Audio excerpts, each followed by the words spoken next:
जी, झांसी से। राधे राधे। राधे राधे महाराज जी। महाराज जी, जिंदगी में जब हार रहे हों तब क्या करना चाहिए? भगवान की शरण में हो जाना चाहिए। हारने पर भगवान का बल काम करता है, अहंकार पे भगवान का बल काम नहीं करता है। अहंकार में भगवान की शरणागति नहीं होती। सुनेरी मैंने निर्बल के बलराम, अपबल तपबल और बाहुबल, चौथो बल है दाम। सूर किशोर कृपाते सब बल, हारे को हरि नाम। जब हार जाए तो हरि के आश्रित हो जाए, भगवान का नाम जब करने लगे तो वो जीत जाएगा। संसार से जीत जाएगा, माया से जीत जाएगा, दुखों से, विपत्तियों से, संकटों से, वो सब से जीत जाएगा। जो भगवान का आश्रय ले लिया, भगवान का नाम जप करने लगा। सुनेरी मैंने निर्बल के बलराम। भगवान का जो आश्रय ले ले, भगवान का जो नाम जप करे, वही संसार में सुखी हो सकता है। नहीं तो कामनाएं सबको परेशान किए हुए हैं। ये कामना, ये कामना, ये चाहत, और चाहतों की पूर्ति कभी होती नहीं। एक चाह पूर्ति होती, दूसरी खड़ी हो जाती, दूसरी पूर्ति होती, वो क्रम बना हुआ है। इसलिए हार जाना अच्छा है। हार कर भगवान की शरण में हो जाए और नाम जप करे। बलवीर सिंह नागपाल जी। राधे राधे महाराज। राधे राधे महाराज जी। महाराज जी, क्या इंसान के कर्मों के फल की सजा उसका परिवार भी भुगतता है? वो संयोग होता है ना, वैसे ही संयोग होता है। अब जैसे आपने एक अच्छा कर्म किया तो आपके माता पिता को धन्यवाद दिया जाएगा, आपका पूरा परिवार सुखी होगा, आपका पड़ोस सुखी होगा, आपका गांव सुखी होगा कि हमारे गांव में वो हैं। संयोग है।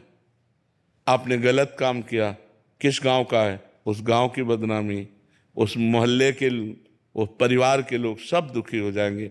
तो कर्म का ऐसा जाल है कि वो जहाँ तक हमारा संबंध होता है वहाँ तक प्रभाव डालता है। तो अगर संबंध हमसे आपसे नहीं है तो कोई प्रभाव नहीं, अगर है तो दुखी हो। मान लो शिष्य है तो हम भी दुखी हो जाएंगे, अच्छा ऐसा हुआ, हे भगवान उसकी रक्षा करना। संबंध का प्रभाव दुख सुख का अनुभव कराता है। तो जहाँ तक हमारा संबंध है शरीर से, वहाँ तक हमारे कर्म से संबंध है, और उसको दुख भोगना पड़ेगा। बहुत दूर का रिश्ता है पर संबंध है, कोई घटना अच्छा ऐसा हुआ, तो हमको जितना संबंध है उतना दुख होगा। घनिष्ठ संबंध है तो व्यथा इतनी बढ़ जाएगी कि आप सह नहीं पाएंगे, रोने लगेंगे। तो ये संबंध का है। कर्म का, अच्छे और बुरे कर्म का भोग संबंधियों को भोगना पड़ता है। उनको भी उतना, जितना संबंध है उतना भोगना पड़ेगा। अब हमारा ज्यादा संबंध नहीं है पर सुनने का है, तो एकदम एक थोड़ा सा विषाद हुआ, और भाई मर गया और ज्यादा विषाद हुआ, पुत्र मर गया तो विषाद में एकदम चले गए। तो संबंध का हमारे कर्मों से भी संबंध है। अगर हम अच्छे कर्म करते हैं तो हमारे परिवार वालों को सुख मिलता है, बुरे कर्म करते हैं तो हमारे परिवार वालों को या हमारे संबंधियों को दुख प्राप्त होता है। कर्मों का जाल बिछा हुआ है, उसी से सुख दुख का सबको अनुभव होता है। दिशांत जी। राधे राधे महाराज जी, आपके चरणों में कोटि कोटि प्रणाम।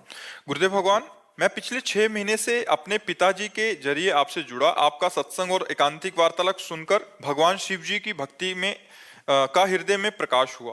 पूज्य गुरुदेव भगवान, मन में प्रश्न उठता है कि अनंत ब्रह्मांड के रचयिता व संपूर्ण शक्तियों के साथ शिव जी भगवान हैं। महाराज जी, ये संपूर्ण शक्तियां क्या भगवान जी को कहीं और से प्राप्त होती हैं या ये उनके स्रोत, उनके खुद का स्रोत है? अपनी वही शक्ति है, वही शक्तिमान, वही सर्व रूपों में है, उनके सिवा कुछ नहीं। कहाँ से प्राप्त होंगी? जहाँ से प्राप्त होंगी वो शिव है, वही शिव है जो सर्वत्र है, जो कण कण में व्याप्त है। शिव ही शक्ति है, शक्ति ही शिव है, इतना भी अंतर नहीं है।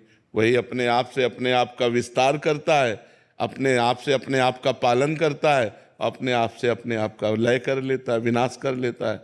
वही शिव है जो अपने आप से अपने आप में खेल रहा है। समझ पा रहे? भजन करोगे तो समझ जाओगे। डॉक्टर आशीष जी। राधा वल्लभ।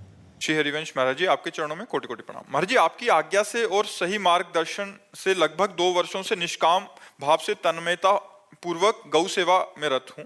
अब ऐसा महसूस हो रहा है कि मतलब गौओं का भी कनेक्शन फिट हो गया। महाराज जी, नाम जब जो प्राथमिक था वो अब सेवा के कारण भूल जाता हूँ महाराज जी, क्या ये कोई बाधक तो नहीं होगा सेवा में? थोड़ा सावधान रहिए।